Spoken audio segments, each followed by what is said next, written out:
கல்யாண வயசுல பொண்ணை வச்சுக்கிட்டு எம்பொண்ணுக்கு சுடுதண்ணி கூட வைக்கத் தெரியாது அன்னு பெருமையா சொல்ற பெத்தவங்கள பார்த்தா கடுப்பா வருது. கல்யாணத்துக்கு முன்னாடியே ஒரு சில விஷயங்களை பொண்ணுங்களுக்கு கத்துக் கொடுக்க வேண்டியது அவசியம்.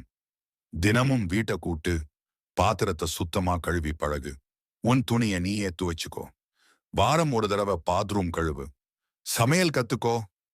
வயசானவங்க முன்னாடி கால் மேல கால் போட்டு உக்காராத. வீட்டுல ஆண்கள் யார் இருந்தாலும் துப்பட்டா போடு. அப்பா அண்ணனா இருந்தாலும் இந்த மாதிரி வேலைகளை செய்யும் போது அவங்கள பாராட்டுறது ரொம்ப முக்கியம். குறிப்பா அம்மா சமையலை விட உன் சமையல் சூப்பர்டான்னு சொல்ற அப்பாவின் பாராட்டு தான் பொண்ணுங்களுக்கு கோல்டு மெடல். இப்படி கசப்பு மருந்து கொடுத்து வளர்க்கப்படுற பொண்ணுங்க போற இடத்துல அழகா சமாளிச்சு வேரூன்ற ஆரம்பிச்சிரும்.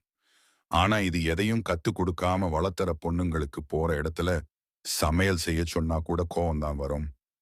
அதுவும் மாமியார் மாமனாருக்கு செய்ய சொன்னா கேட்கவே வேண்டாம். அப்புறம் கண்ணை கசக்கிட்டு வந்து அம்மா வீட்டுல நிக்கும். நம்மாளுகளும் கொஞ்சம் ஏத்தி விடுவாங்க. கடைசியில அது டைவர்ஸ்ல போய் நிக்கும். பெண் என்பவள் அழகிய அற்புத பொக்கிஷம்.